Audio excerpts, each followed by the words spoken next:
Call the meeting room to order of the February 20, 2025 Reno County Board of Zoning Appeals. Staff, will you please call the roll? Strand. Here. Schaefer. Here. Seltzer. Macklin. Here. Martin. Here. Gertson. Here. Welcome, everyone. I trust you've had a chance to review your packets, and in those packets were minutes from our October 17 Board of Zoning Appeals meeting. Chair will entertain a motion on Chairman, those. I move for approval of minutes as submitted. Second. Moved and seconded. Any discussion?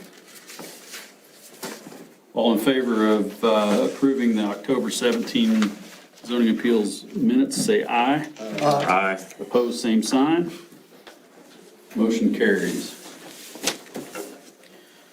To ensure the rights of all parties of interest and to provide an opportunity for each party to address the Board of Zoning Appeals in an orderly manner, the BZA will follow the fact-finding procedure which is outlined in the handouts in each chair. Your attention to this procedure is appreciated. All decisions by the BZA are final. Decisions may be appealed by the district court within 30 days of the decision. If a decision is made tonight, that decision will be based upon the record of information presented to the BZA. I will now formally open case 2025-01, a request by Adam and Tiffany Clark for a special exception from the Reno County zoning regulations to construct a 26-foot by 55-foot residential accessory building and permit a total of 2,622 square feet of accessory buildings. The total square footage of all accessory buildings exceeds the 2,000 square foot maximum permitted on a parcel less than 2.0 acres in size. The property is zoned R3 Single Family Residential District and located at 4516 East Surfboard Drive. Have any BZA members had any outside contact regarding this case? No. No. Do any BZA members have any conflict of interest in this case? No. Okay. Will the applicant please come to the podium and state your name and address for the record? You have 10 minutes to present your case. Additional time may be allotted to the applicant at the discretion of the chair. BZA members may request clarification at the end of your presentation or have some questions. Sure. My name is Adam Clark, and I'm here just to request a special exception to build a new garage on the southeast side of my property. I've been in contact with Mark to kind of go through the setback requirements, all the information required to build this new building. Purpose of the building is my two sons are aging into driving age, and we just need a place to kind of park their new vehicles and also additional storage for our family. So pretty straightforward, but I just wanted to make sure that this is acceptable. I don't really have any formal presentation to give other than that, but if there's any questions or any comments or anything, I'll be happy to work with you guys. I'd ask of the other dwellings or the other buildings on the site, what do they appear? How old are they, or how do they appear at the present time? Sure. So there's one building at the very edge of my property that I use for my boat storage, and then there's a building next to my pool that's used for pool storage items, and then there's a small little building in the back of my property for my mower right now. And how old are those buildings? 2017 is when I initially built most of those. There was one little building built on last year, the 8x10 building for the mower. So if I understand the drawing and the imagery there correctly, the new garage is kind of going to the south and east of the pool, kind of where there's a fence currently, is that so right? it'll basically be right here, halfway in the fence and halfway out to comply with the setback requirements, facing the pool, as far as like there's gonna be a porch facing the pool. Right There's a there. new driveway over there as well. Yes, just a rock driveway right there. Off the street or just in conjunction with the one that's already existing? The idea was to just run it off the street directly to the openings right here. Is the township on board with that? I have not contacted the township, I guess, so I need to, go forward with contacting them before putting in a culvert. Is that correct? Correct. Okay.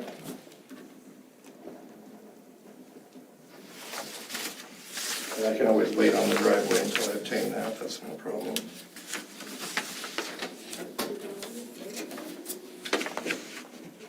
One of the contingencies of this special exception this building would be for personal use. Just a quick verification that there's not going to be any business run out of this building. No, sir, not at all.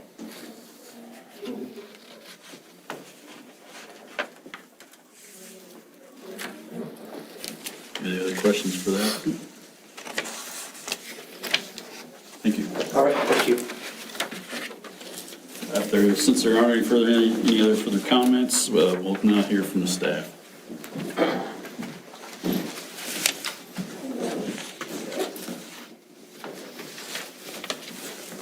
Mark Monahan, County Planner. I'd like to start off my presentation and put on the record, there was an error in the legal notice and also an error in the property owner notice. It had to do with Mr. Clark's address. I had transposed a couple of numbers here, but I just want to make the board aware of this and also for the record that all the other legalities of the notice are correct, and really just transposing a couple of numbers in the address should not affect and will not affect what's going to transpire here tonight at this public hearing. And so I made it 4615 was his address instead of the 4516. So that's my error, but that was the only thing. Everything else that I have, like the lot and block, the location, the legal notice is correct. So I just wanted to point that out for the board and for the record. So as you heard, this is a request for a special exception for a 26 by 55 garage. We're located in the extreme southeast part of the county on the west side of Cheney Lake and right really at the county line. It's not shown on this map here, but the county line, the south county line is Smoots Creek Road. And so if you would go on the west side of the lake, you would have Smoots Creek, and then Lakeshore Drive goes to the north about a half mile and opens up into this subdivision that was platted back in the 1960s. A lot of the lots are approximately a half acre in size. They do vary throughout, but average is about a half an acre. It's very sparse out there. Not every single lot does have a house on it. There are approximately seven houses probably out there. They all own usually multiple lots. Now each lot would be capable of having a house on it, so they choose to do that. But really, for all intents and purposes, you got those houses out there. They all own multiple lots. And a lot of those roads aren't even really in, like on the west side of that subdivision, Back Bay and Mariner, and a lot of Sportsmen, they're not in. The only road in is Surfboard, and also Lakeshore Drive is in. And so all the other ones you'll see, you know, there is one house here, and there's a couple other houses that are up there. Mr. Clark owns approximately 1.35 acres, and so according to our regulations here, he's limited to 2,000 square feet of accessory buildings without coming to the Board of Zoning Appeals to go over that limitation here. And so his request is to construct that building, as you heard him say, is going to be for residential purposes. You have a copy of this in your packet. This is his site plan here, kind of showing you the location of the new garage. And as he explained in his testimony, he's going to kind of go to the east of his house and kind of go a little bit into his existing fence. He does have some other buildings out there. This is an overview of that subdivision. You can see there are several other houses. There's a house here, and there's a house here, one down here, and there is a newly constructed house right across the street from it. It doesn't obviously show up on that aerial. And as those of you who've been on the board for several years, you may recall we did do a special exception for that property owner for their 60 by 80 building several years ago, and that was approved by this board, and so you can see it on the aerial photo there. He does have 4 other buildings on there, as you can kind of see here now. Unfortunately, this one, it does not have the zoning permit right now, and then this one over here, that one requires a permit. It doesn't have, oh no, that one does not need the permit. This one over here, I've come to understand that that's just a dog shelter building, but this one does not have a permit either, but they do comply with the zoning regulations for that one. And so we will get a permit for that when we do the other permits. Staff is still looking into the situation with that building, but like I said in my staff report, the situation with that building is not really a part of these proceedings. You're here to really determine if Mr. Clark is going to be allowed to exceed the 2,000 square foot limitation. So try and just keep your deliberations to that issue, okay? I think I'm going to stand on the rest of my report here that I have provided you, but in the end, staff has recommended approval of that request to construct that building in the location that he has proposed here. The approval is for not to exceed 26 by 55 or 1,430 square foot building, and so if he wants to do something greater than that, he's going to have to go back through the Board of Zoning Appeals. He can certainly do something smaller than what he wants, and that would still be permissible under your approval. The building can't be used for commercial or industrial purposes without going through the planning commission. And then the building cannot be used as a residence except in compliance with the zoning regulations. In your packet of information, you also saw that 3 people did respond in favor of this request, and you have their comments in your packet. So with that, I've got some other slides that I can help show you what the area looks like here, and then I'll stand for any kind of questions. This will be a close-up view of the property, looking to the east a little bit. So the main drive is going to the right here, that would lead out to the main road, and so you would come in, and then his house is right here, and then the new garage would be sitting up in that area. Purpose of these slides is really just kind of show you that the subdivision is not fully developed out. It's a pretty sparse subdivision. This is another view looking back toward the west. So his building would be sitting in this location right here, and then the main road that would be going back to the south that will lead out to the road. This is a Google Earth shot of the actual property. Image was taken in 2023, so you can see how the location of that building would be. That's all the slides that I have, and so if this board has any questions for me, I'd be happy to answer them.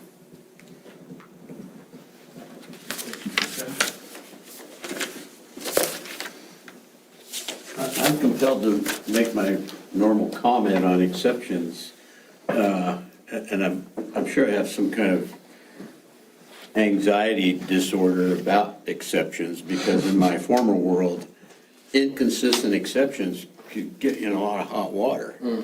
And so I don't mind making exceptions, but as this board changes over the years, and today we make an exception and we think it's just fine, and I don't know why other exceptions have been made, any details about them. I don't know who might make the same decision in the future, but it bothers me that we have regulation and must have been made as the planning commission. I think part of our job is to have a plan. And if the plan is just invaded by a lot of exceptions, I'm just talking out loud here. I don't have a solution. I just have heartburn. So, and I certainly don't have a problem with this project. It's just the idea of rather consistent exceptions that we make, and I hope that it doesn't cause us a problem going forward. Yeah, well, that regulation, as you know, we've modified since its inception and adoption in 2016, because that was what I had challenged this board. At what point does this board feel like we need to maybe review a proposal for an accessory building here? And through a lot of discussions, and I can't recall if you were a part of a lot of those or not, Mr. Strand, but yeah, this board settled on 2 acres was kind of the cutoff limit, and then after you had greater than 2 acres, you would be allowed to have 5,000 square feet of accessory structures. And so we went through a text amendment, a change in our regulations to do that, and it's helped. It's cut down on the number of exceptions that we have here, but it's something that we can certainly talk about sometime and revisit. Is this regulation a necessity, or is it serving a purpose or not? I'm done. Anyone else for staff? Thank you, Mark. Thank you. If there's anyone in the audience who would like to comment on this case, you may have 5 minutes to comment. Please come forward to the podium one at a time, state your name and address for the record before commenting. Audience members are only permitted to address the BZA one time. If you agree with the comments previously made by the audience member, please don't repeat the comments. Simply state you agree and present the new information to the BZA. Statements and questions should only be directed to the BZA, not the applicant or staff. The BZA may choose not to answer questions or engage with the public. Questions regarding the application can be asked to the BZA and answered by the applicant or staff during the rebuttal phase of the public hearing. Is there anyone that would like to comment? Okay. Do you have anything more to add? I appreciate your guys' time today. Okay. Staff? I have no further comments, Mr. Okay. Chairman. Does the BZA have any further questions to the applicant or the staff? Go ahead. No. Okay. The public hearing is now closed. Acceptance or denial of the special exception must be based on the public hearing record of information and in its opinion. As a matter of fact, such special exception will not adversely affect the uses of adjacent and neighboring properties. This is a time for the BZA to discuss the case and ask procedural questions of staff only. Are there any other further questions? Nope. Chair will entertain a motion. Mr. Chair, I move that case number 2025-01, the request by Adam Clark requesting a special exception from the Reno County zoning regulations to permit the total square footage of all accessory buildings on the parcel to exceed the 2,000 square foot limit in the R3 Single Family Residential District at, is the address transposed here? Yeah, the transpose on this thing. Is it 4615? 4560. It's 45. 4516, okay, it is correct, all right. At 4516 East Surfboard Drive be approved, allowing a building 26 by 55 feet in size for a total of 2,622 square feet of total accessory building square footage, as requested in the application and subject to the conditions listed above, based upon the reasons stated in the staff report and as heard at this public hearing. I'll second that. Been moved and seconded. Is there any discussion? I never knew we had a surfboard drive.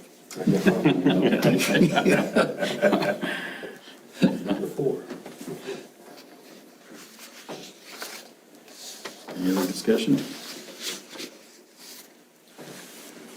Seeing none, staff, please call the roll. Strand, Yes. Schaefer, Yes. Macklin, Yes. Martin, Yes. Gertson. Yes. Motion carries. Thank you. Good to go. Okay. Thank you very much. Appreciate you going through the process. Thanks a lot, fellas. Okay, is there any other business that needs to come before the BZA? I do not have any, Mr. Chair. Seeing none, we'll entertain a motion to adjourn the BZA. Second. Been moved and seconded to adjourn. All in favor of adjournment, say aye. Aye. All opposed, same sign. BZA is adjourned. Okay. All right. We'll move on to the Reno County Planning Commission meeting. Staff, will you please call the roll? Strand, Here. Schaefer, Here. Seltzer, Macklin, Here. Martin, Here. Gertson. Here. Welcome, everyone. Again, we'll all trust that you've had a chance to review the minutes from our January 16 meetings. The chair will entertain a motion on those. I move to approve as submitted. I second that. Any discussion on that motion? All in favor of approving January 16 Planning Commission minutes, say aye. Aye. Opposed, same sign. Minutes are approved. Okay, our new business is case 2023-10, discussion and possible action in creating Article 26 of the Reno County zoning regulations and Planning Commission Resolution 2025-01 to regulate commercial solar energy systems. Staff, you had in our packet a copy that had some markups. Do you want to talk through those right quick, and then we'll start our discussion? Yeah, I'll just reiterate what I had in your email here. Last month, we had some changes that this board requested on the solar regulations.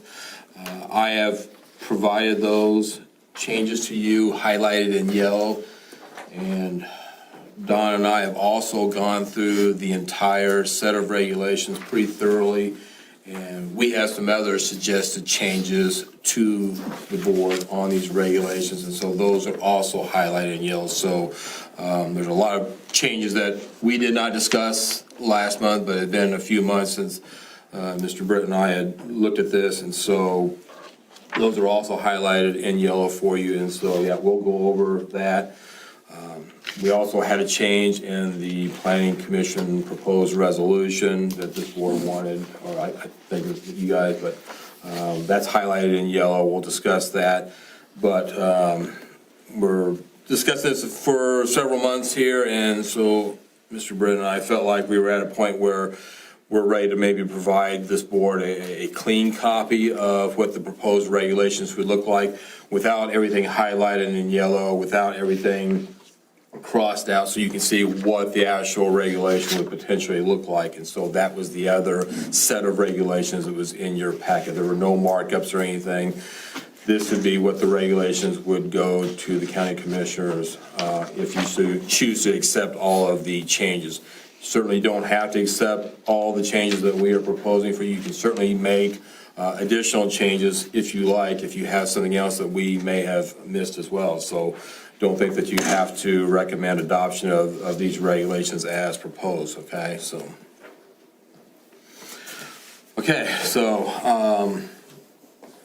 on the first page on 26.1, we originally had this written as a developer's agreement, and Don and I had talked about that, and it really should be what we think should be called a developer's plan. And so we use that term throughout the regulations. Have to sign a developer's plan with the county commissioners. You have to develop a developer's plan. You have to do all this. And so there's really no definition in there what a developer's plan entails. So we came up with this definition, but one of the bigger things that we wanted to do is to alleviate any confusion is that in any kind of developer's plan between an applicant and the Board of County Commissioners, we wanted to make sure that it was clear that they have to do a decommission plan and they have to do a decommission plan. That's included in any kind of developer's plan. There's no getting around that. And so by having that in the definition, then we hope that that clears it up, that people understand if they want to do a project, they're going to have to do those two things in addition to whatever else would be included in a developer's plan. And so we wrote this definition in there with the hopes of providing that clarity. And so any comments from the board on that definition? Oh, looks good to me.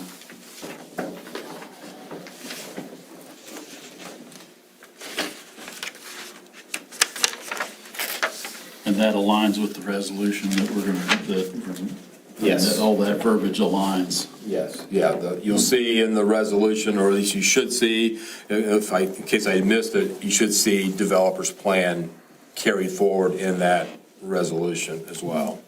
The reason that I didn't like agreement, I think it can be misconstrued that when the county commission are creating this plan, of course, that they would get probably input from the developer and staff and everybody, but the developer doesn't have to agree with it.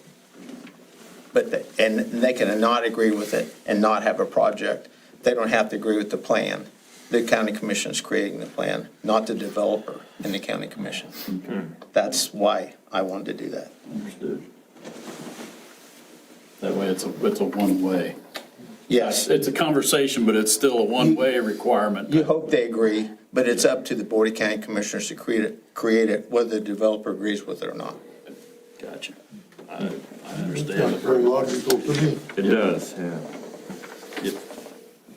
So then we created another new definition, and the term is, if applicable.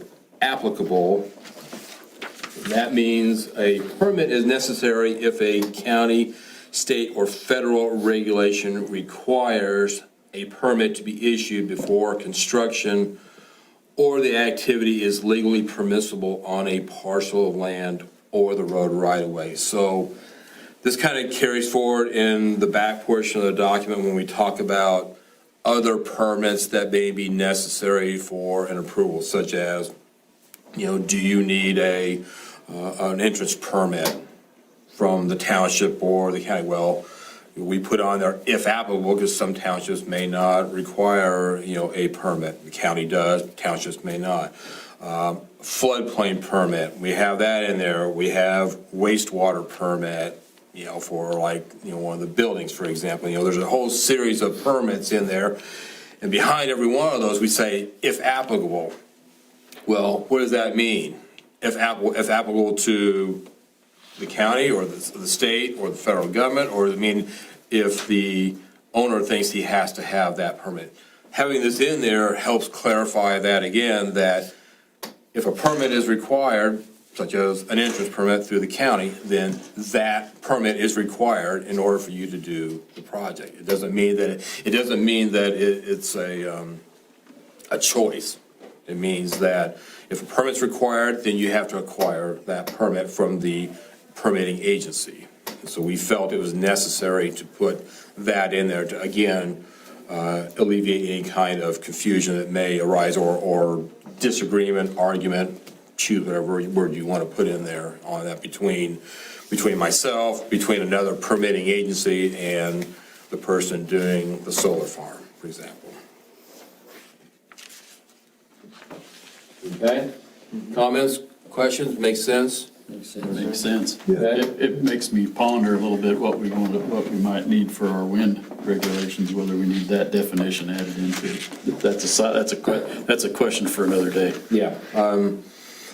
I good think definition. there's a lot that we can glean from this document and probably go back and incorporate it in the wind. I think so, yeah. We had that same discussion a little bit too with that. So you're thinking like what we are on that. The third definition that we added was regulatory special flood hazard area, and that's the technical term for what everybody calls the 100-year floodplain. And so that definition is land that is identified in the floodplain that is subject to a 1% chance of flooding per year.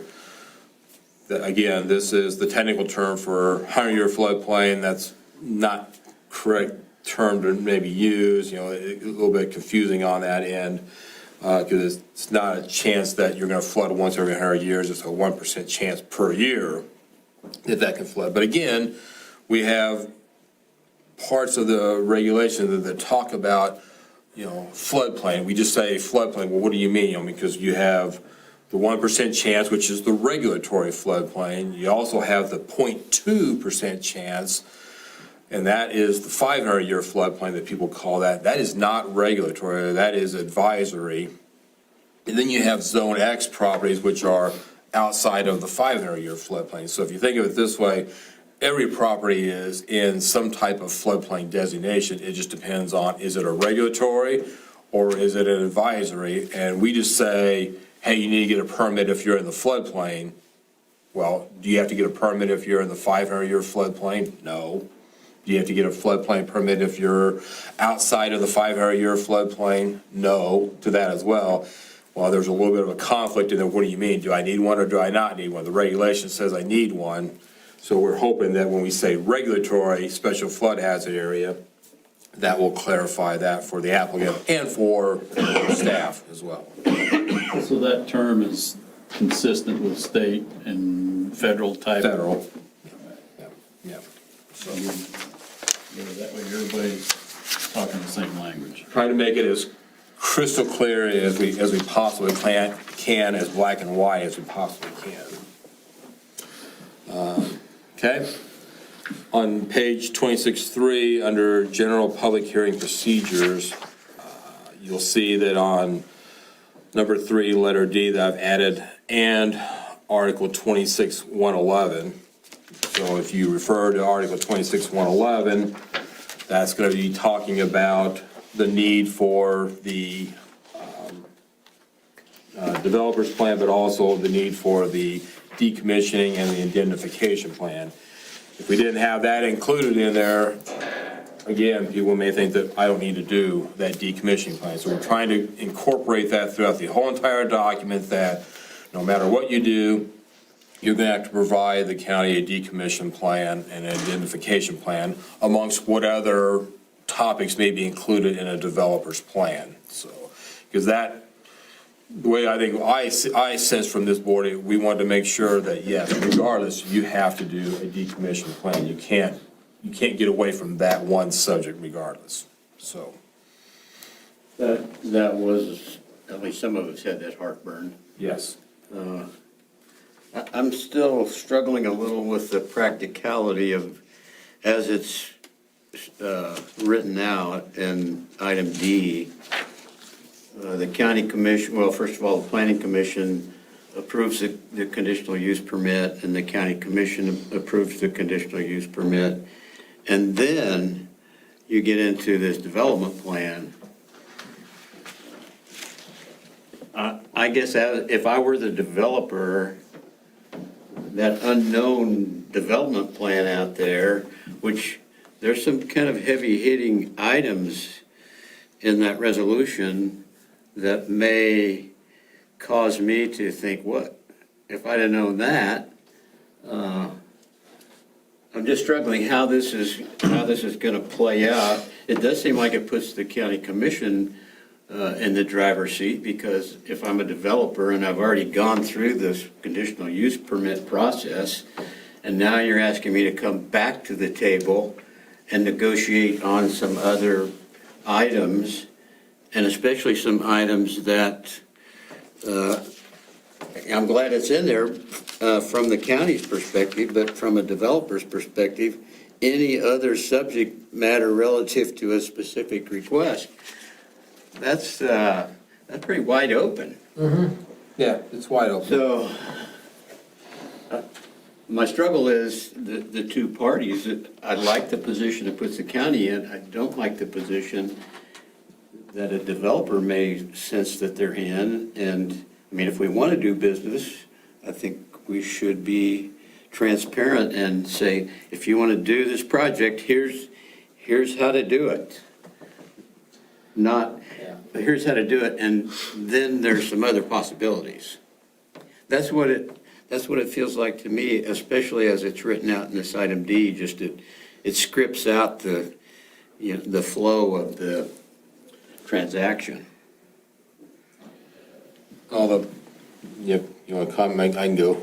Well, first off, so the planning commission will be a recommending body. I think you said we'll make the decision, and it might just been a slip, but yeah, so this board will recommend or not based on land use, and then that recommendation goes to the county commissioners, where they'll uphold that recommendation or reverse that recommendation. So they'll be the deciding body, but it is open because what may be applicable in the southeast portion of the county may not necessarily be applicable in the northeast portion of the county or the north central portion of the county. Something may be extremely important in one part of the county, and maybe not so much for whatever reason. I mean, I don't have specifics on there, but the county is the one that's in the driver's seat. I mean, the developer has to do what we want them to do in order to make the project work. And so it's not necessarily too much of a negotiation, back and forth. It's like, these are the things that we want to see to be able to make this project happen. Well, I mean, here it's all about whether it's a proper land use for this county. and they can abide by the regulations. As far as the development agreement and the decommissioning agreement, that could be very different on where at in the county that this project's going to be. And like developing a road plan or what you're going to do, the roads and that's not a land use issue. That's something that needs to be created at the time for the location by the Board of County Commissioners, staff, and whoever else they choose to be in on that. It's not a land use decision. I look at that term as much like a job description. You know, in a job description, it lines out all the tasks that are the potential of the applicant to be doing if they do get the job, and then at the bottom, and all tasks as assigned by the manager. So, you know, that to me opens up the question period by the applicant to that job. What are these other tasks that could be assigned? And that, so I really don't, I think it's more of a safeguard for both of them, because it opens up the conversation to, okay, what more are we gonna have to do? And you're right, Garth, there is a little unknown there. But I think I don't think that margin is as wide as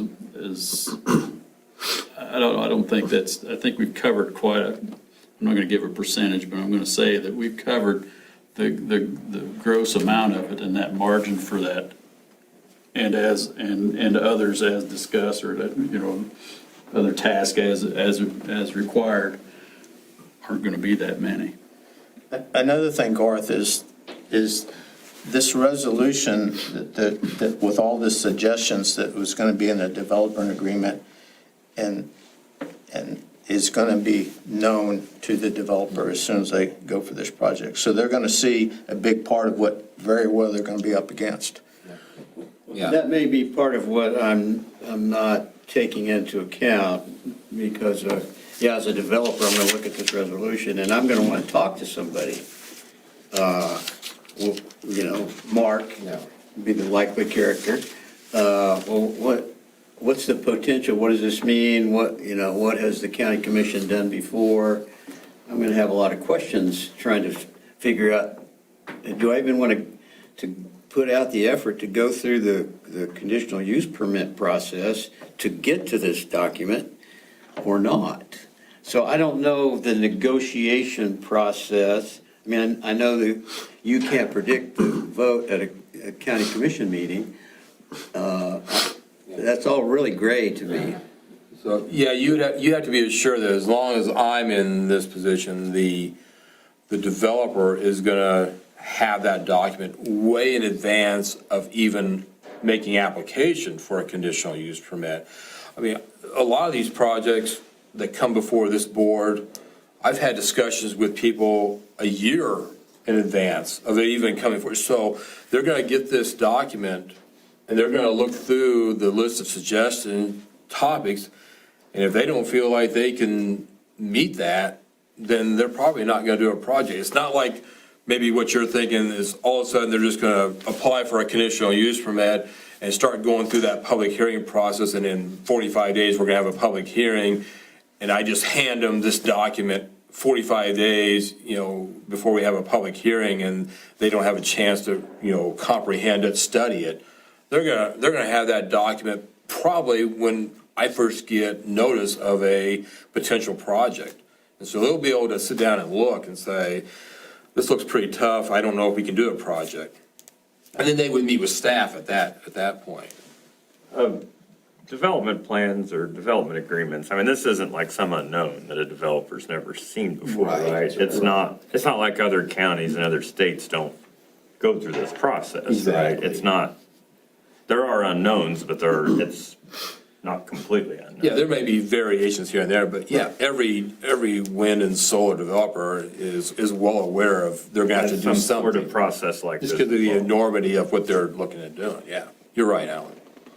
And putting this in a resolution, then at any time it can be added to or taken away from with an amendment, instead of putting it in the regulations and going clear back to a public hearing and doing all that. That's why it's much better to have it in this resolution. I understand both sides of that. Yeah. Okay, how about the payment in lieu of tax?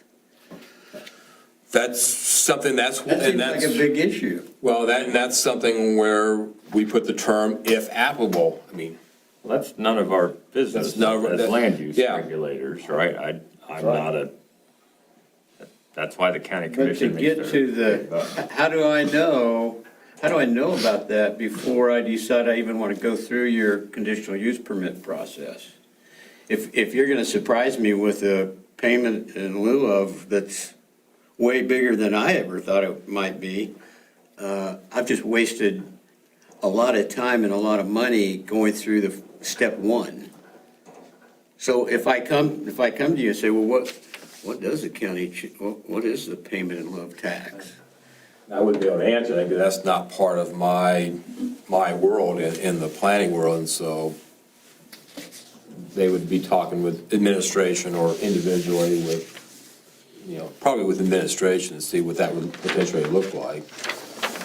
But yeah, it's like, they're used to this. I mean, like what Alan said, I mean, this isn't something brand new that we've created. They do this all over the country. So, but I understand what you're saying, yeah. It's like, I don't know what the rules are, so how do I know if I want to get in there until I kind of have a better grasp of what's going to be required? But I don't think the document that you have produced is far off from other types of concerns that other counties have as well. Road agreements and floodplain, all those. So I don't think we're reinventing the wheel by any means with that.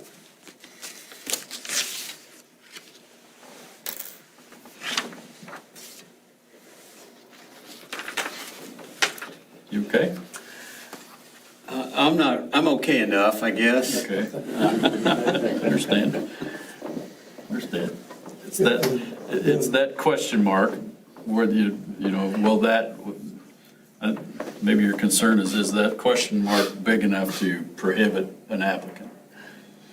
Yeah, I don't know that. I mean, even the, groundwater monitoring, am I gonna have to do that or not? And if I'm gonna have to do it, what's it look like? And, how much am I gonna have to invest to meet the plan? But it goes back to Mark's comment. They'll have the resolution in their hand well enough in advance. So they're all So big that- people and they'll just have to decide what the risks are and Yep. proceed or not proceed. That's correct.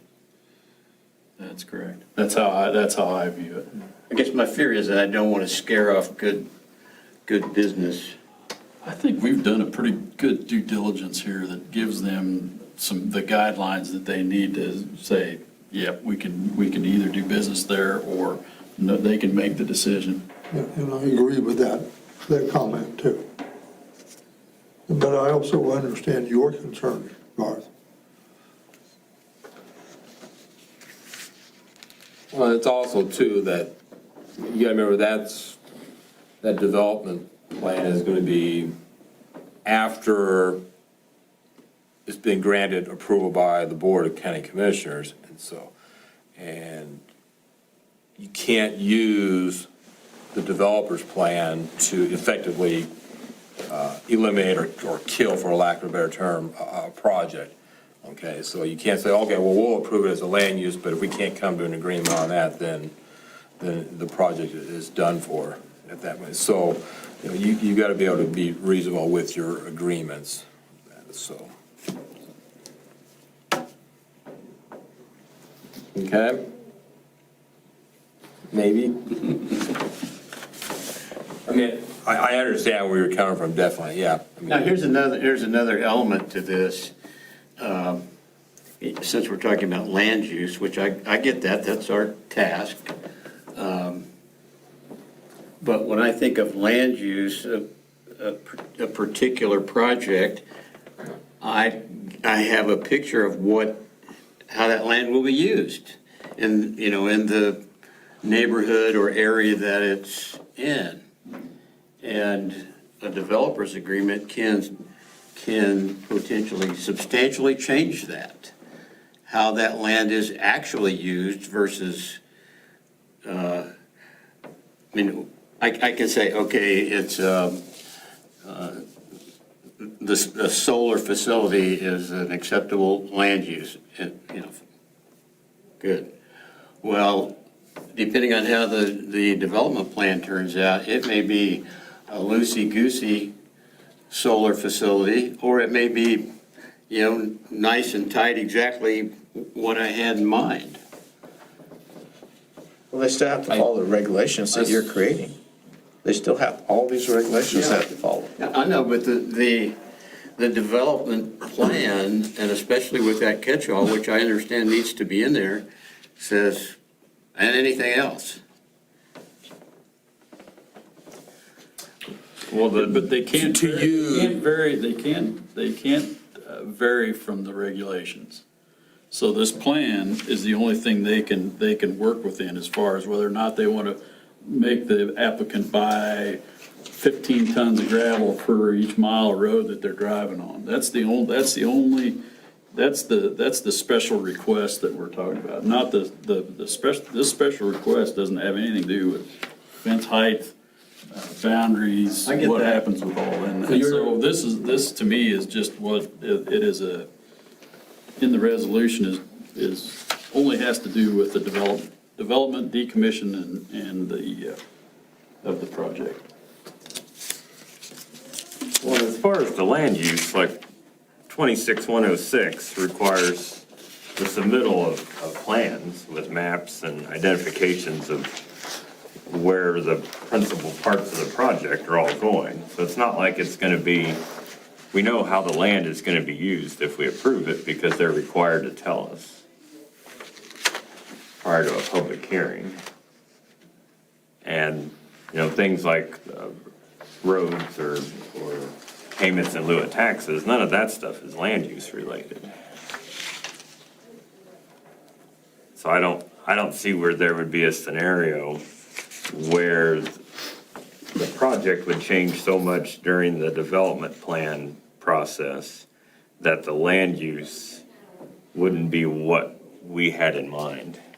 As a planning commission. Do you have like an example that you're talking about? Because are you concerned about and I don't see it in the listing of that catch-all phrase where we can require any other type of information that we want?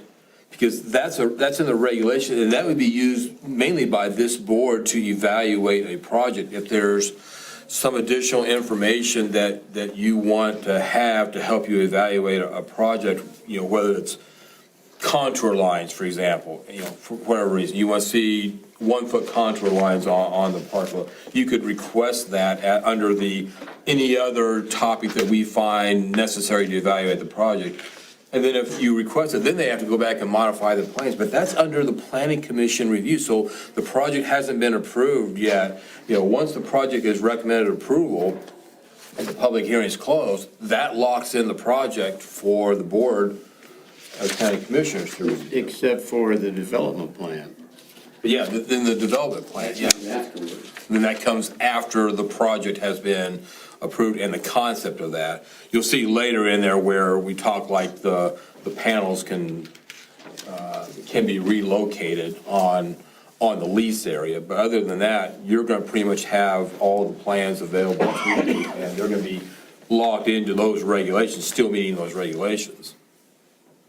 Well, I do trust that the county commission is not going to, vary widely from what picture we have in our mind, but it's certainly, and I don't know what commissions of the future are going to be thinking, or they might be fine with hot pink fluorescent solar panels. I don't know. And then if that's a change, then it would come down through the staff and then to the board of the time for them to amend the regulations to either include, or the board decides that we can't have hot pink ones. We gotta stay with where we're at. Well, wouldn't that be in the development plan? No. You would make that as a condition of approval, that the panels have to be, flat black or whatever, it can't be hot But pink. if we didn't, because we don't know what the future possibilities are, and it does wind up in this development plan, We don't have any say in that, do we? You don't have any say. After you recommend approval of the project, Right. you don't have any say. And that's what we've been trying to preach to this board, like, you don't have any say in that development plan. Once you evaluate it from a land use perspective, your job is essentially done, unless the project is referred back to you by the county commissioners. Other than your suggestions in the Yeah. resolution. Yeah, other than then they'll take your suggestions and stuff, but yeah. And whatever conditions of approval that you believe need to be added to whatever is a requirement in the regulations as well. I think it's remote that would ever be a problem, but I do too, but if the door is open, it can happen. yeah, I get it. Okay, I'm probably as okay as I'm gonna get.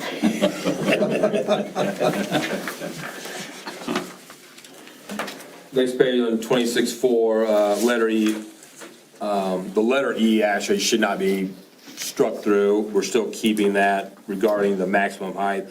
I changed the word in there to measured. I don't recall what the previous word was or so, but measured is a better term to use. And I just said that the maximum height of the solar panel measured from the ground elevation to the highest point of the solar panel when vertical to the ground. And this is talking about information that we need to be able to evaluate a project. They have to give us what is the maximum height of the panel measured from the ground elevation.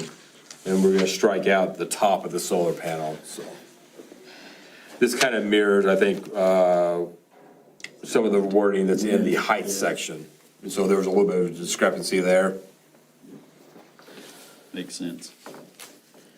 Letter N is from what we discussed last month regarding a commercial solar energy project shall not be located on parcels of land which total more than 1,200 contiguous acres of land.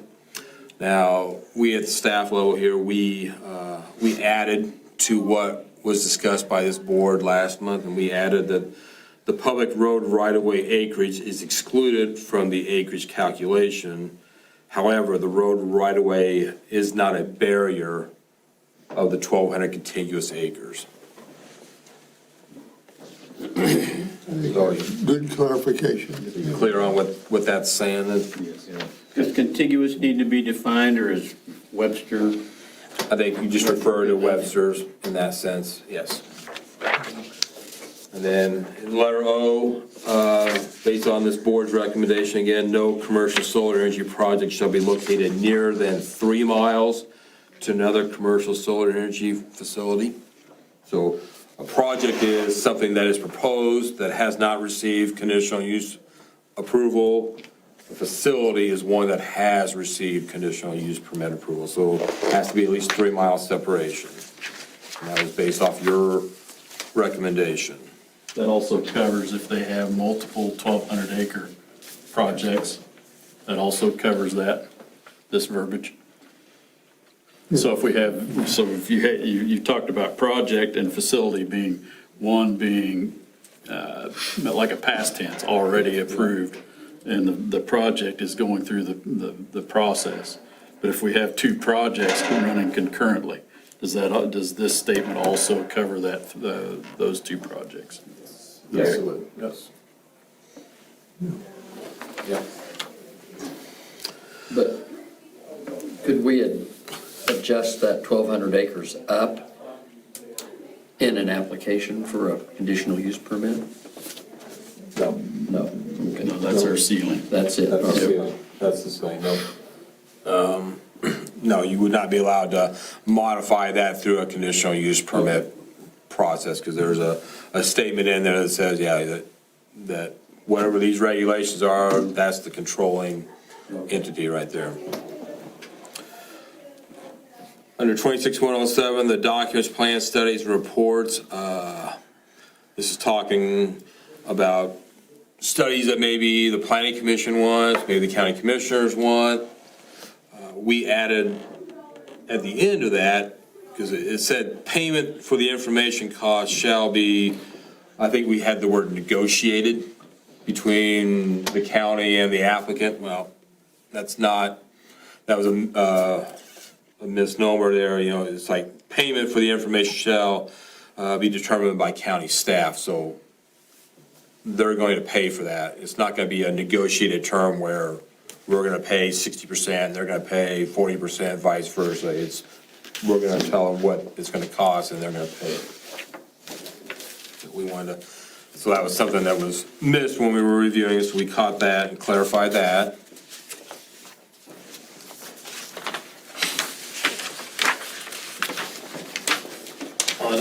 Number 6 on the next page, all solar panels shall be designed. I think we had should or could in there, so we said solar panels shall be designed and constructed to minimize glare. And then at number 7, we added some additional terminology in there. The vegetation plan shall describe how the ground beneath the solar panels will prevent storm water runoff and soil erosion. I think we had another term in there that was not you will. It could have been like should or may.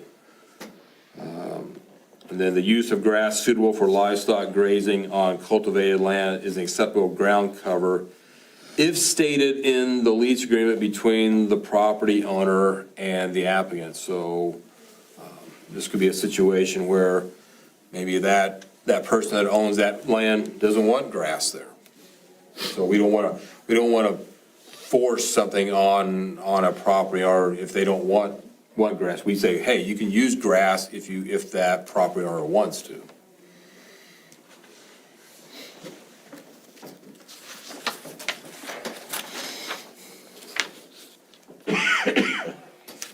Okay.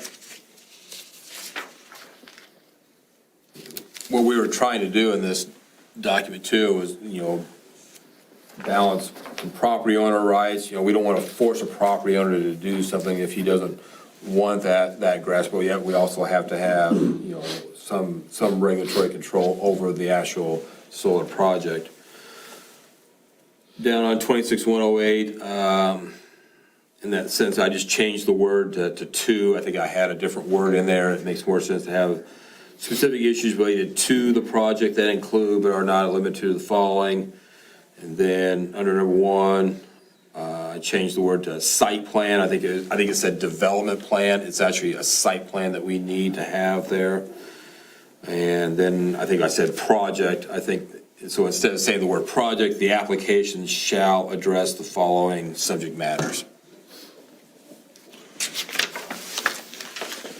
And you just made consistent the word site throughout. Yeah, throughout that section on 26-1, part of that is, yeah, I think we had development plan in there, and it's not really the development plan, because now we changed the term. It used to say a development agreement, so development plan kind of made sense when we changed the development plan to mean the one that's signed between the county commissioners and the applicant.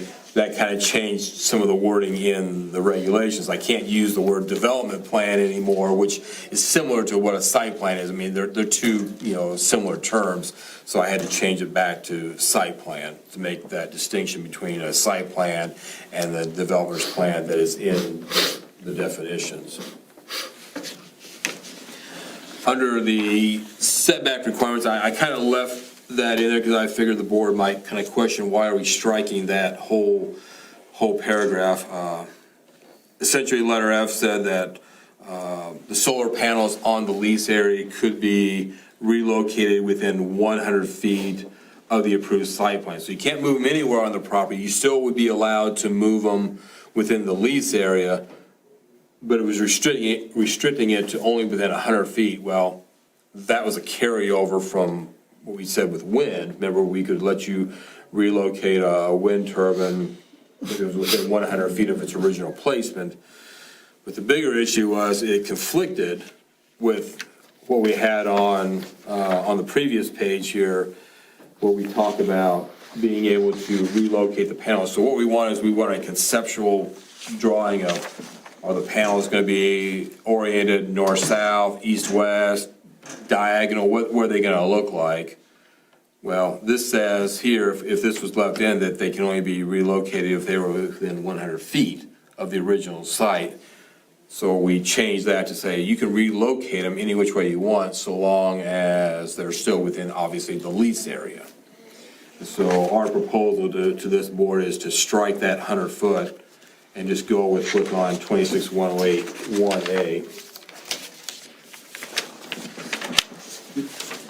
I'm good with that.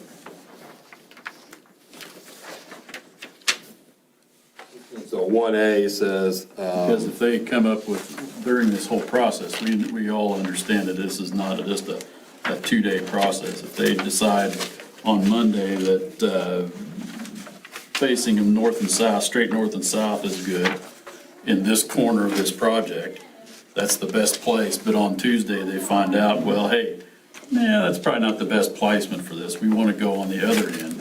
They have the right to go within the boundaries and move wherever. So 1A will say now that the solar energy system may be included conceptually within the site plan and is permitted to be moved and adjusted as necessary during the construction process without modifications to the approved site plan. So they're going to give us, hopefully, the site plan is as accurate as it can be, but, maybe they haven't done all the geology yet. There's other issues that could come up, and, who knows what those could be, but things happen, and so they need to adjust them. So what we're saying here now is that you can move those if you want, so long as it's still within that lease area. You're not gonna be restricted to 100 foot from where they're showing on that site plan. Within the leased area, plus abiding by all the regulations and setbacks. Right. Yeah. See? That's key to keep in mind too. I mean, you may have a 10-acre lease area, but only, 5 acres that's gonna have panels on. Well, you can't just push all the panels against a property line. You still have to comply with all the regulations that go with it. So, if you need to move them and you can't move them because of a regulation restriction, then that's just the way it is. So, it's a good point to point out, you just don't get to move anywhere you want. You still have to comply with the regulations, even though you have that conditional use permit approved. So we'd like to strike that paragraph there. The next one was on page 26.9 under the noise. Transformers, inverters, or other sound or vibration generating equipment must be placed so that low-level recurring ambient noise does not exceed the noise level in that article. Noise levels can be, and here's where we added, by the type of equipment, placement of the equipment, and/or by fence, landscaping, or other efforts. They can be minimized by that.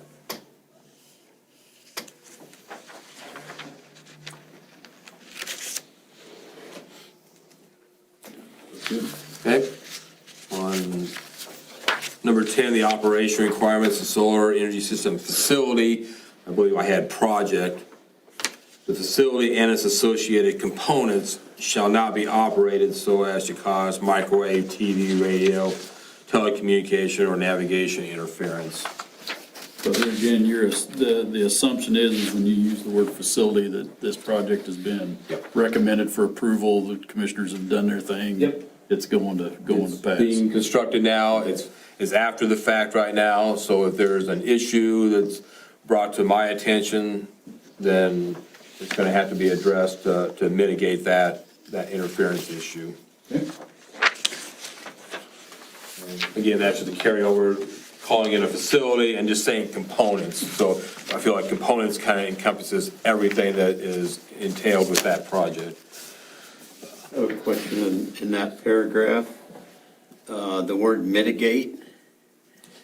And I looked that one up and it says make less severe. Obviously, there can be a lot of definitions of less severe, so I don't know. It seems like we need something that's a little more concrete than just mitigate. Mitigate, at our house when we're watching TV, my wife says, mitigate the sound. Well, I turn it down 1 notch, she wants it down 5 notches. Okay, gotcha. I'm not sure what the correct word is there. Sure, You can- I'm you can open. say eliminate, but that may not be realistic. I don't know how you measure To me, when I wrote mitigate, you know, I meant resolve or do away with the interference issue that's the problem. You know, the non-professional term do away with or, you know, eliminate. Resolve is a good word. Because that, here again, you resolved the request by going one notch, right? For It's me, I kind did. of that same thing, but I don't know. Resolve's a good word. That way it gives a little bit.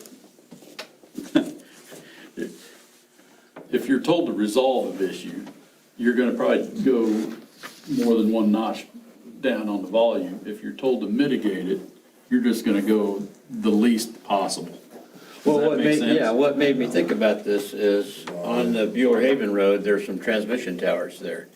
And my old go to the dump work truck has an AM radio. And, it's old. And so when I go by those, well, if this is our regulation and, Mark says, hey, company, you have to mitigate that. Well, they might say, okay, we'll take it down one notch. And I go by and it's still, so. Resolve is a good word, I think. I can live with that. Had never thought of it the way you mentioned it. Maybe we just need to get you some hearing aids so you can hear as well as your wife.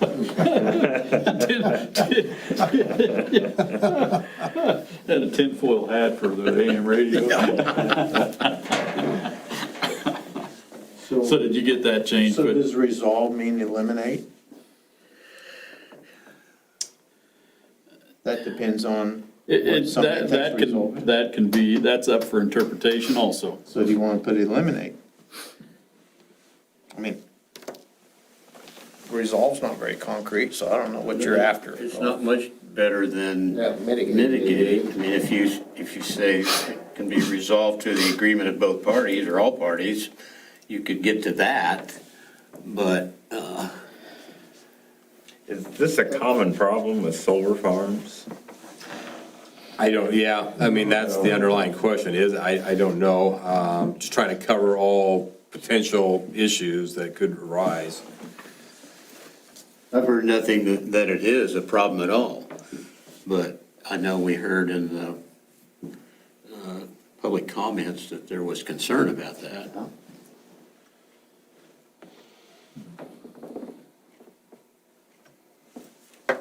I don't know if you want to say eliminate, because eliminate is like zero. Yeah, it depends on doubt, but You know, and maybe it can't be eliminated, but maybe it can be,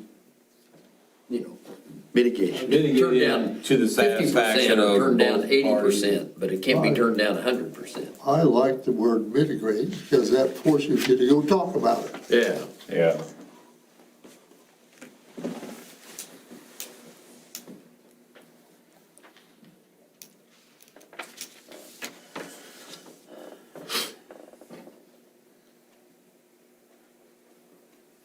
I could go either resolve or mitigate. Really, it's synonymous.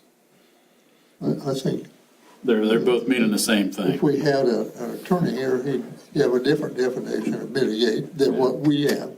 But I think it's probably something that's used a lot in legal matters. Can we offload it onto the FCC? Do they have any kind of measurement standards? I don't know. I don't know where. We're already offloading it, that the regulations or other laws are for that. Well, that's what made me think of that. We're already saying the FCC is the governor for what that needs to be. And in the event, and then we say in the event, in the daily operations, applicant will take timely measures necessary to mitigate such interference. So we're already putting the dog on the FCC It's just a matter of whether or not, Well, the first part of that sentence says the facility shall not be operated so as to cause microwave, television, Yes. radio, telecommunication, or navigation interference. right? So that would imply 0. Wouldn't it? It would imply 0.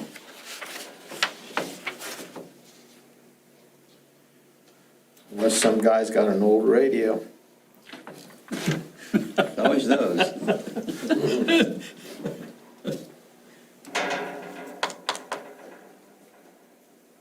Again, that mitigate the interference. If we're saying no on that at the beginning of that paragraph, mitigate to me says the applicant or the developer needs to take care of it. They need to,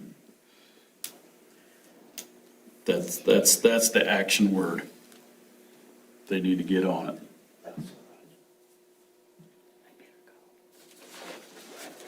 I mean, if we're putting, if we want to keep it really consistent, then we would go where we're saying shall not be operated, then we say the applicant shall take timely measures necessary to eliminate the interference. Then that paragraph would be consistent, first sentence to last sentence. Yeah, well, that's, Jack mentioned 0 a while ago. That's what eliminate means. Yeah. I don't know. That would stay consistent with the first sentence shall not, Right. and then eliminate instead of mitigate would keep that all consistent. I like that.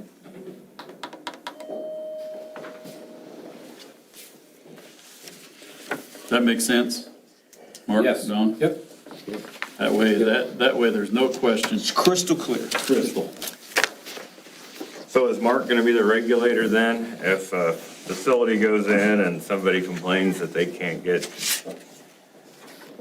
all 37 channels on their rabbit ear? There's gonna be probably a sign with if questions, call. Phone It'll number. have Mark's phone number? Yep. Yep.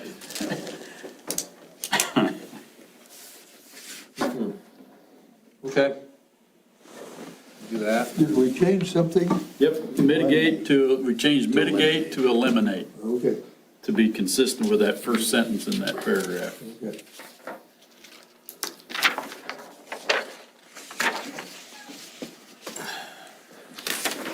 Okay.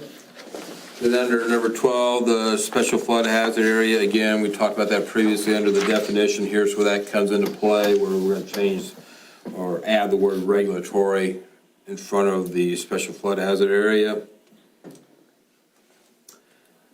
And then under 26-109, Wait a minute. I've got another wordsmith there on paragraph B. Yeah. It says, "It is expected of the applicant to locate all solar panels," blah, blah, blah. Well, is expected and doing it, are those the same? If you, It was written like that we would like for them to locate it out of the special flood hazard area, but it's not mandatory or required because we allow development in a floodplain, and so, so we don't really care. we don't, We do care, but you we do care, but we're not gonna prevent it. We don't wanna, because there's a lot of land that is entirely within a floodplain, and solar panels can be permitted in a floodplain if you wanna meet those regulations. Sure, we would like to not have them in the floodplain, but yet you also have to think, well, there's a property owner out there that has 40 acres and majority of it's in the floodplain, so if we say, no, you can't have it, now you just excluded that property owner from having solar on his property just because of floodplain. So we prefer it. If you can locate it out, great. If not, well, then you gotta go through that floodplain process. So yeah, it's written that way for a reason. During our original discussion on these regulations, didn't we decide that we're prohibiting it from the floodway, but not the but not the special flood hazard area, correct? Yes. Was that our, because if I recall, it's been a while since we've talked about this. We but talked about fences within the floodway, Yeah, basically becoming a dam. right. Those types of And we things. didn't want that. Right.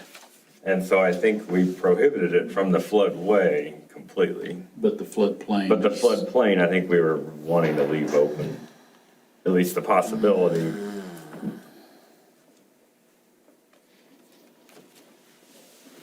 Do you, I guess we could go through this, but I would think.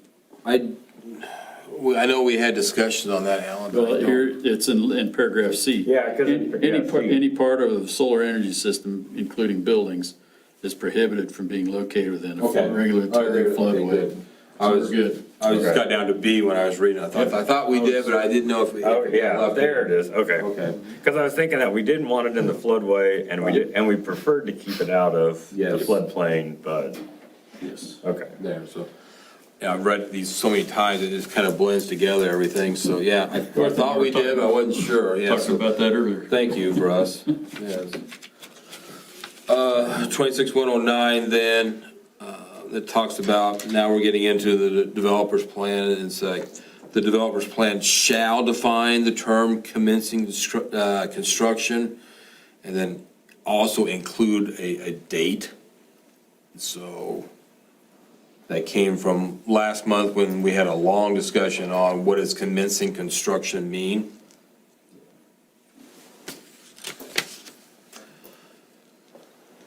And then down below in the next paragraph under number 1, if construction cannot commence within the 2-year period, we changed that. I did not strike out the words before, but I just changed it to cannot commence.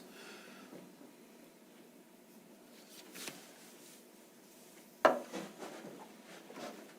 think that next little 2-line paragraph probably should have an S on approve. Under number 1, or? Well, I guess it's paragraph number 2. After the county commission approves, plural. County commission is one body, so should it be approve or approves? I think it was approve. Approval, maybe, of the solar energy I system defer to project. English major, I don't know. Yeah, after county commission approval of the solar, yeah, it doesn't read right with just approve. To me, I'm not an English major either, but after reading it a couple times, it doesn't flow. Yeah, that's that same paragraph that gives me heartburn. So cross out approve and put approval of. Yep. After the county commission, Do we want to Approval scratch of out the the solar as energy well? system. approval of or Approval of. approves? After county commission approval of, Yeah.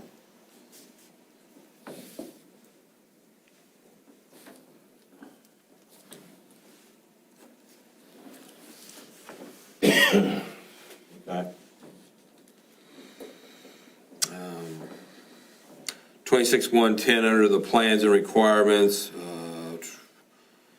the applicant of the commercial solar energy system and the county commission shall sign a developer's plan, instead of saying enter into.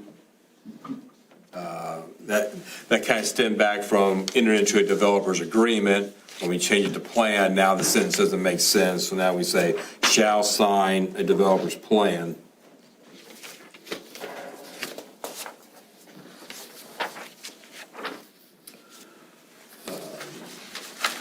And at the top of that page,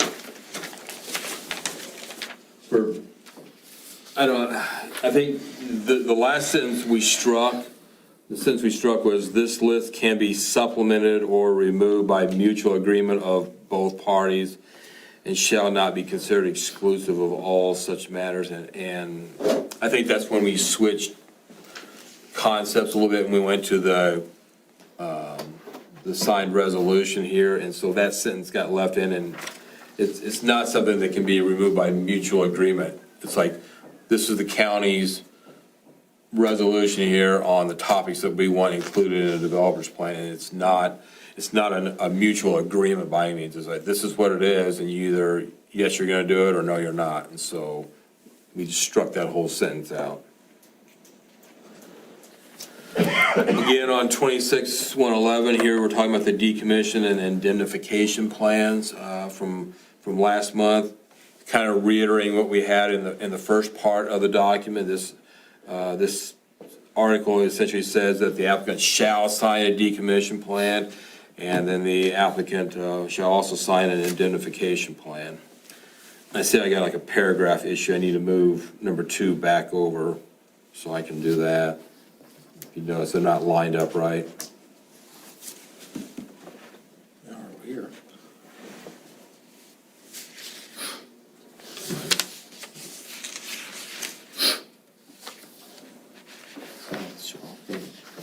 Okay.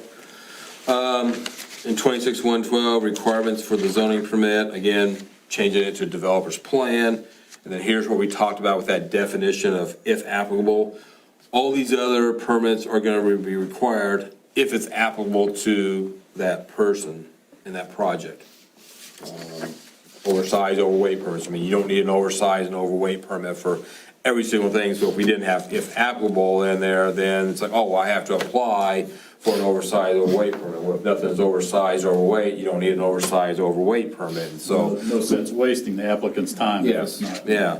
Same thing, you may or may not need an Army Corps of Engineer permit. You may or you may not, but if we had it in here and didn't have if applicable, then you would have to go get one, or at least, do something to prove that you don't need one. So that's why we added that definition of if applicable.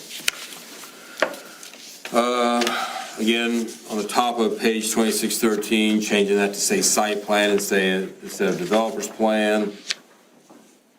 I think everything else on that page is pretty self-explanatory.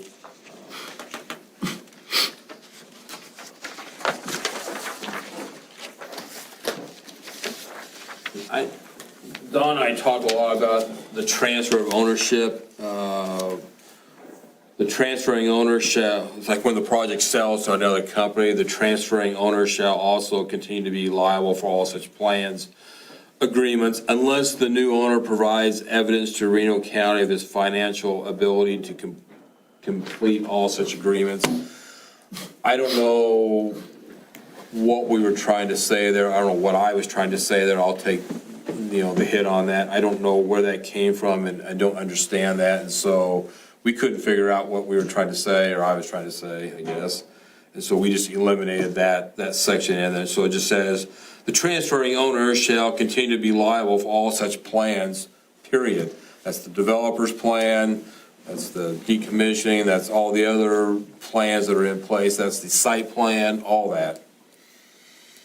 So unless somebody else had any kind of insight into what that was trying to say, I don't know, but we felt like it needed to be eliminated.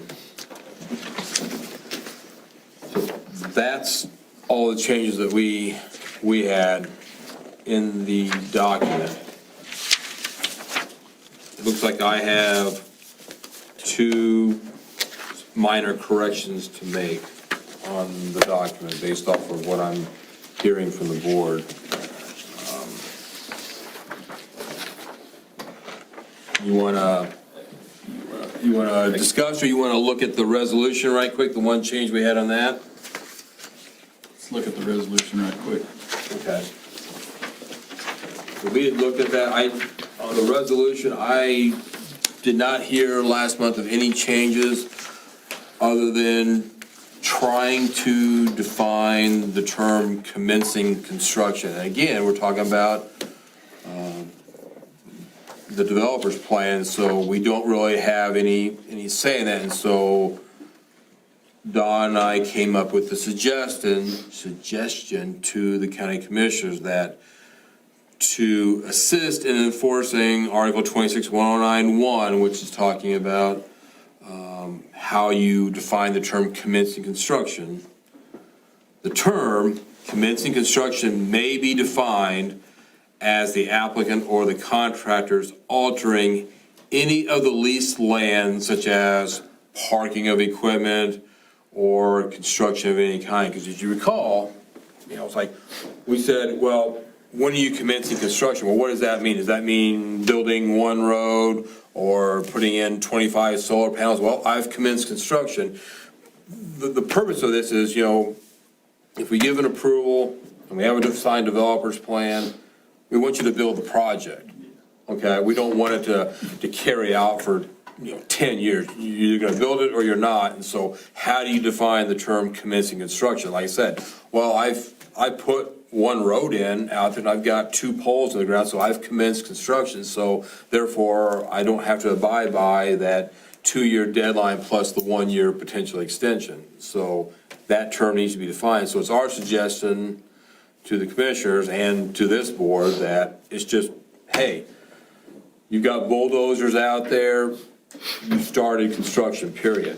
And so there's when your timeline starts. It's plain and simple. You started cutting 200 feet of one access road. You started construction. They're on the clock. You're on the clock, exactly. When you've altered the original use of that land, you've started. Yes. So if you That's- park something on it, you started. Yeah. Now you got 2 years. And why is the commencement date important? Because you have 2 years from the time you start to get it done unless you ask for a year extension. So there has to be a timeline to start that. So all they have to do is go park a forklift out there and. They've started. They So if started. they don't want to park, they don't want to put the forklift on there unless they're ready to start. And do we care about completion? You have 2 years to start the project. We don't care about completion. You have 2 years to start the project. So, yeah, There's nothing on completion. yeah. If we don't know how long, it depends on how many panels are gonna be out there. I mean, there's a lot. No, we care about when are you starting and how you define when you're starting. So, we just made it point blank, hey, you've pulled a forklift out there, you put a bulldozer out there, you put four panels in the ground right now, you started construction, you're on the clock, essentially. So that was the only change that I had in. Just putting up a sign that says future home of. Yeah. That's Going to the ground. Okay. Yep. I have just a request to jog my memory. Item number 5, the power purchase agreement. Why do we care about that?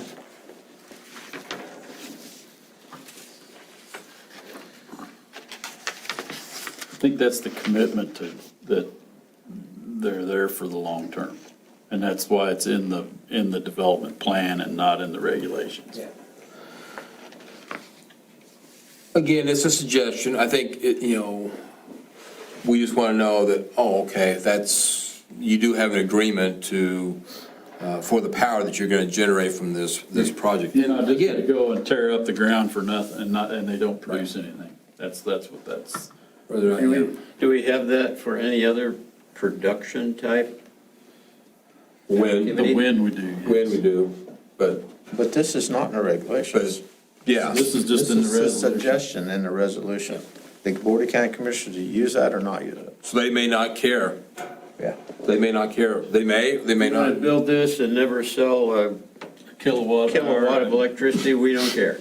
I think if that was in the regulations, I think that's a very valid question. Why does this board care if they're going to sell that power or not, or have an agreement to sell it? I mean, that's not in our realm. We don't care. We're looking at land use. And so that's why it's here, and then that's for the board to determine, do we care that they have a PPA or not? And if they do, then they'll have to supply that. If they don't care, then they just leave it out. I was just thinking of oil and gas production. I don't think that's, Yeah. nobody cares. If you want to drill that hole and do nothing with it, I guess that's okay. Yeah. The oil and gas is not regulated, but yeah, But you're that right. suggestion came from this board. Yep. That's why it's in there. Well, that's why I needed my mind jogged, like, why did we care about that? Well, and I think there are, when oil and gas, we don't regulate it, but the state does. Right. And I think there are rules. I just learned that as owning land with oil production. Yeah. There are regulations as far as production and lack of production. Well, I know they can turn them on and off depending on the market. They can, but there's also definitions for when it's been abandoned and Right. whether it's inactive. So I don't have them all with me, but I guess my point is it's not entirely unheard of in other industries.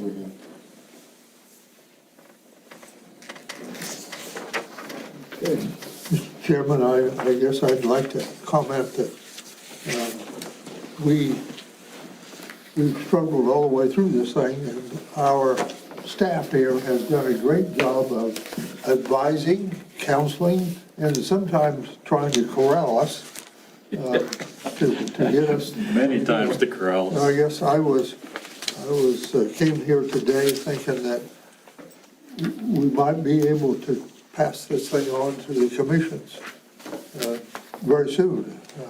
You know, where we're at in that, and our commitment to meet what they've asked us to do. Where are we at in that?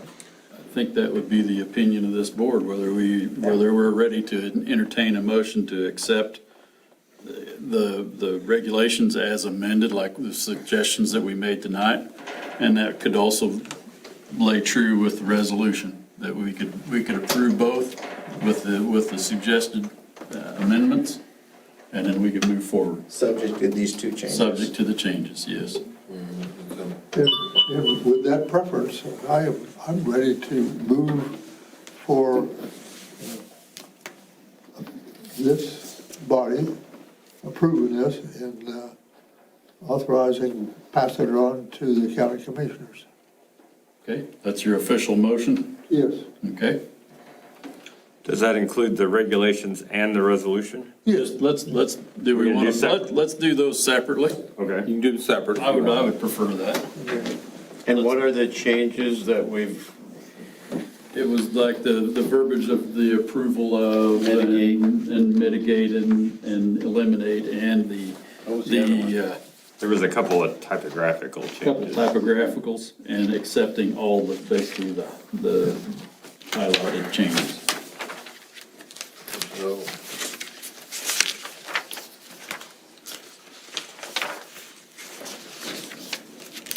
So my motion still stands, but it is for the regulation Okay. only. So I have the I so one, move.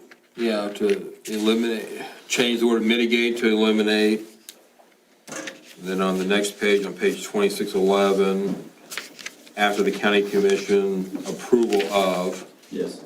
That's it, that's the two. that's the only two that I have, plus I've got a paragraph I need to move over. Other than that, the word stands, those two are the changes. Okay, it's been, motion has been made. Is there a second? Second. Okay, before we start discussion, Mark, you brought up a good point before a meeting that we discussed. Would you want to talk about the vote tonight? So whenever you recommend adoption or changes to the comprehensive plan, or if you make changes to a text amendment to the zoning regulations or subdivision, it takes a majority vote of the full members of the board, which is 7 of you. And so in order for this to move forward tonight, then you have to have 4 out of 5 of you vote in favor of this recommendation in this motion tonight. It's a little bit different when it's not just a simple 3-2 vote, for example. It has to be a majority of the full board, if the full board was here tonight. and then what are the possibilities if we send this on to the county commission? What can happen? So then at that level, we're gonna present these regulations to them, I think, in hopefully a few weeks, and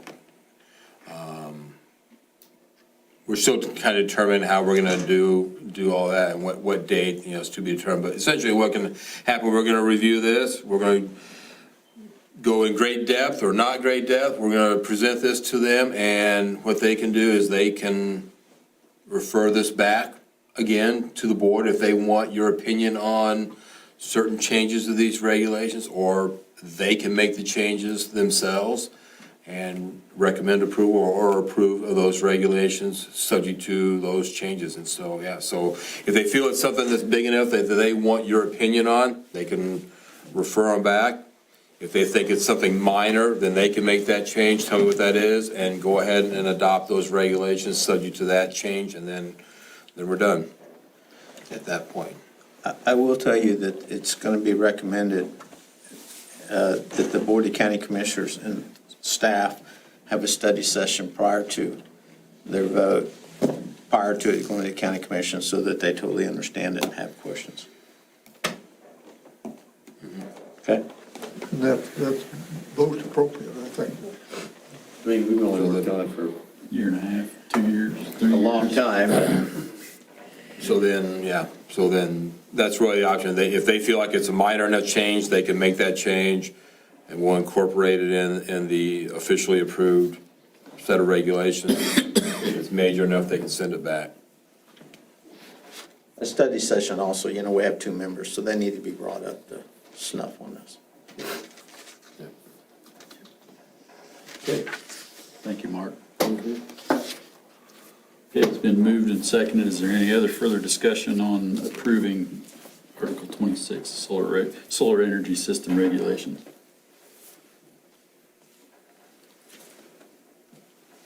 Seeing none, staff, call the roll. Strand, Yes. Schaefer, Yes. Macklin, Yes, Martin, Yes. Gertson. Yes.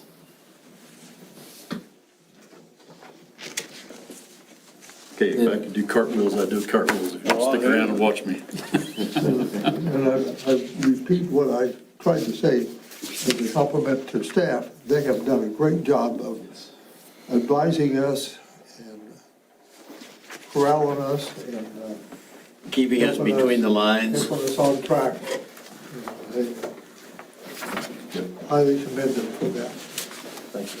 So then I offer a similar motion for the resolution, that it be submitted as the document to the county commissioners for, as being approved by this body. As presented tonight? Yeah. No as changes? presented tonight. With the changes that we've all talked about. Okay, the one change highlighting, so no additional changes. No additional changes. I'll second that. Been moved and seconded. Any discussion? Does this fall under the same guidelines as needing? No, it would not fall under the same guide, because this isn't a text amendment, this is just your board's resolution that will be a part of the regulations, but it's not going to be incorporated in, you're not going to see this document in the zoning regulations, so it's just a I just wanted to resolution. make sure that we all But understood. it is referred to. It's referred to, yeah, it's referred to in the zoning regulations, but it's not a part of it per se, because it's a resolution. Okay, been moved and seconded. Any discussion? Staff, please call the roll. Strand, Yes. Schaefer, Yes. Macklin, Yes. Martin, Yes. Gertson. Yes. Yay.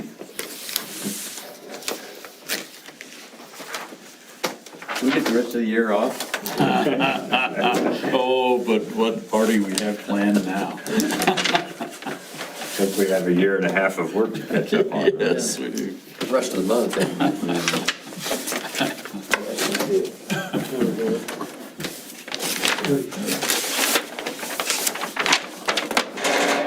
And the minutes of this meeting will come out for a while, so I'd recommend also that staff provide all 6 members, maybe a 7th member, a copy of what we approved ASAP, rather than waiting until the minutes come out to have that in our hands. Okay, so as soon as you get us a clean copy, Yeah. Mark, go ahead and email that to us if you don't mind. Prior to the county commissioners' review and adoption, No, just as or after they adopt the regulations? No, I'm thinking about next week, that we, including our absent member, have a copy, a clean copy of what what you. We are going to be presenting to the county Okay. commissioners. All right, sure, gotcha. I Because just right wanna- now, I've got. Got a bunch of A bunch of markups, yeah. I want to put this in the shredder or whatever. Yep, so you have a Only line. one document in front of me. Yeah, we just need to make 2 changes on that one that you got, and then you'll have a clean one. Yeah. There you go. Okay. So you should have the clean resolution, But right, Harley? So I don't need to send anybody the resolution. That's correct. Well, I take that back. It needs to be signed by you and attested by me, so, Okay. yeah, so yeah, next week I'll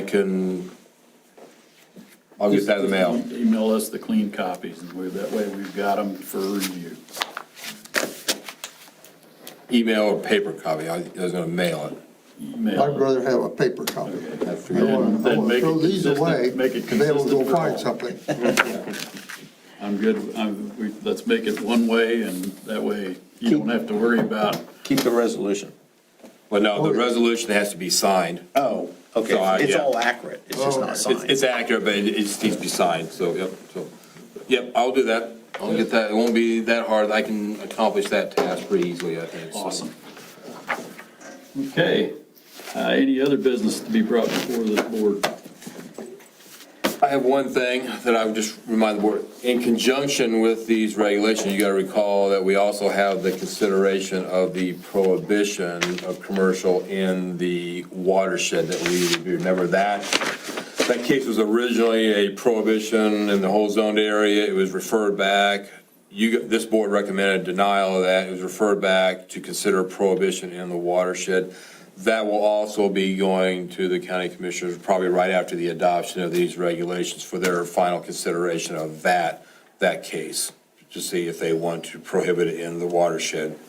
Remember, we worked on the map and we have that map drawn up, so that's just another added topic, and we did another text amendment of that as well. Within the zoned area. Just within the zoned area, nothing out west. That's all I have, Mr. Chairman. Okay. Arthur, you had a question earlier, or was it Jack? About open seat, do you have any candidates for No, the I open didn't. seat? Wasn't me. We have 2 open candidates, yeah, there's two people that have applied. Awesome. Yep. And that's on the agenda for March the 12th, For the county commission. county commission to consider.